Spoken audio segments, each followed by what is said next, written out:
Hi ಎಲ್ಲರಿಗೂ. ನಾನಿವತ್ತು ಬೆಳಗಿನ ತಿಂಡಿಗೆ ಸಾಫ್ಟಾದ ಇಡ್ಲಿಯನ್ನು ಮಾಡ್ತಾ ಇದ್ದೇನೆ. ನಾನಿಲ್ಲಿ ಒಂದು ಸೀಕ್ರೆಟ್ ಇಂಗ್ರೀಡಿಯೆಂಟನ್ನು ಯೂಸ್ ಮಾಡ್ತಾ ಇದ್ದೇನೆ. ಇದನ್ನು ಯೂಸ್ ಮಾಡೋದ್ರಿಂದ ಇಡ್ಲಿ ತುಂಬ ಸಾಫ್ಟಾಗಿ ಬರುತ್ತೆ. ಇದು ಮತ್ತು ನಮ್ಮದು ಅಜ್ಜಿ ಹೇಳಿದಂಥ ಟ್ರಿಕ್ಸ್ ಮುಂಚಿನವರು ಇದನ್ನೇ ಯೂಸ್ ಮಾಡ್ತಿದ್ರು. ಅದಕ್ಕೆ ನಾನಿಲ್ಲಿ ರೇಷನ್ ಅಕ್ಕಿಯನ್ನು 4 ಕಪ್ಪಿನಷ್ಟು ತಗೊಳ್ತಾ ಇದ್ದೇನೆ. ಈಗ ಇದನ್ನು ಚೆನ್ನಾಗಿ ತೊಳೆಬೇಕು. ನೀರು ಹಾಕ್ತಾ ಇದ್ದೇನೆ. ಇದರಲ್ಲಿ ಮಣ್ಣೆಲ್ಲ ಇರೋದ್ರಿಂದ ತುಂಬ ಚೆನ್ನಾಗಿ ಒಂದು 4-5 ಸಲ ತೊಳೆಬೇಕಾಗುತ್ತೆ. ಈಗ ನಾನು ತೊಳೆದು ತರ್ತಾ ಇದ್ದೇನೆ. ಈಗ ನೋಡಿ, ತೊಳೆದು ತಂದಿದ್ದೇನೆ. ಈಗ ನಾನಿಲ್ಲಿ ನೀರು ಹಾಕಿ ನೆನೆಯಲು ಬಿಡ್ತಾ ಇದ್ದೇನೆ. ಇದನ್ನು ಒಂದು 4-5 ಗಂಟೆ ನೆನೆಬೇಕು. ಈಗ ಉದ್ದಿನಬೇಳೆ ತಗೊಳ್ತಿದ್ದೇನೆ. ಇಲ್ಲಿ ನಾನು 1/4 ಕಪ್ಪಿನಷ್ಟು ಉದ್ದಿನಬೇಳೆಯನ್ನು ತಗೊಳ್ತಾ ಇದ್ದೇನೆ. ಈಗ ಇದನ್ನು ಸಹ ಚೆನ್ನಾಗಿ ತೊಳೆಯಬೇಕು. ಒಂದು 2-3 ಸಲ ತೊಳೆಯಬೇಕು ಇದನ್ನು ಸಹ. ಈಗ ತೊಳೆದು ತರ್ತಾ ಇದ್ದೇನೆ. ಇದಕ್ಕೆ ಸಹ ನೀರು ಹಾಕಿಬಿಟ್ಟು ಒಂದು 2-3 ಗಂಟೆ ನೆನೆಯಲು ಬಿಡಬೇಕು. ಇದು ಬೇಕಾದರೆ ಕಡಿಮೆ ನೆನೆದ್ರೆ ಸಹ ಆಗುತ್ತೆ. ಈಗ ಇದನ್ನು ಮುಚ್ಚಳ ಮುಚ್ಚಿ ಇಡ್ತೇನೆ ನಾನು. ಈಗ ಇದು ಒಂದು 4-5 ಗಂಟೆ ಆಗಿದೆ ನೆನೆಯಲು ಬಿಟ್ಟು. ಈಗ ಇದು ಚೆನ್ನಾಗಿ ನೆನೆದಿದೆ. ಈಗ ಮೊದಲಿಗೆ ನಾನು ಇಲ್ಲಿ ಉದ್ದಿನಬೇಳೆಯನ್ನು ರುಬ್ಬಬೇಕು. ಅದಕ್ಕೆ ನೀರೆಲ್ಲ ಬಸಿ ತಂದು ಮಿಕ್ಸಿ ಜಾರ್ ಒಳಗಡೆ ಹಾಕ್ತಾ ಇದ್ದೇನೆ. ಈಗ ಉದ್ದಿನಬೇಳೆ ಯಾವಾಗಲೂ ನುಣ್ಣಗೆ ರುಬ್ಬಬೇಕು. ಸ್ವಲ್ಪ ನೀರು ಹಾಕಿಬಿಟ್ಟು ನುಣ್ಣಗೆ ರುಬ್ಬಿ ತರಬೇಕು. ಇಷ್ಟು ನೀರು ಹಾಕಿದ್ದೇನೆ. ನೀರು ಬೇಕಾದರೆ ಅಲ್ಲಿ ನೋಡಿಕೊಂಡು ರುಬ್ಬಿ. ಈಗ ನೋಡಿ, ರುಬ್ಬಿ ತಂದಿದ್ದೇನೆ. ಇದನ್ನು ಒಂದು ಪಾತ್ರೆಗೆ ಹಾಕ್ತಾ ಇದ್ದೇನೆ. ನಾನು ಗಟ್ಟಿಯಾಗಿ ರುಬ್ಬಿದ್ದೇನೆ.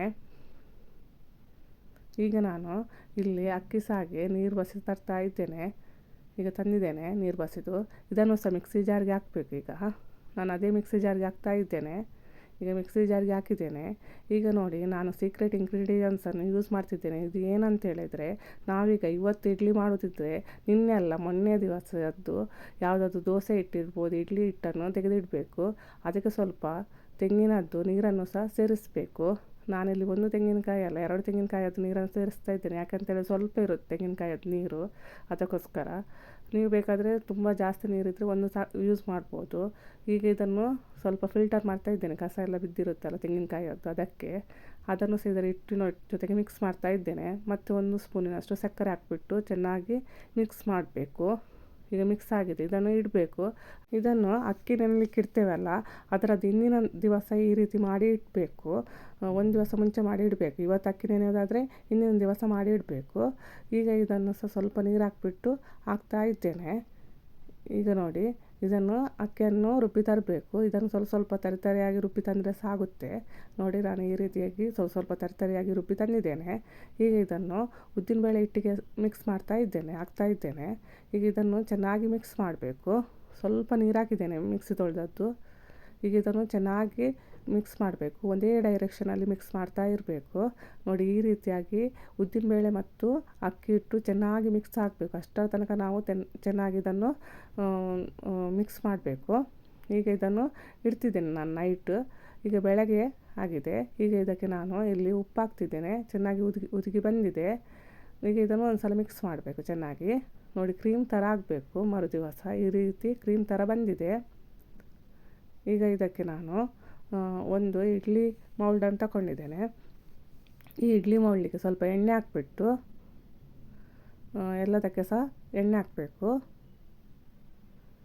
ಎಣ್ಣೆ ಹಾಕೋದ್ರಿಂದ ಇಡ್ಲಿ ಚೆನ್ನಾಗಿ ಬೇಗನೆ ಎದ್ದು ಬರುತ್ತೆ. ಈಗ ಈ ಇಡ್ಲಿ ಹಿಟ್ಟನ್ನು ಸ್ವಲ್ಪನೇ ಹಾಕಬೇಕು.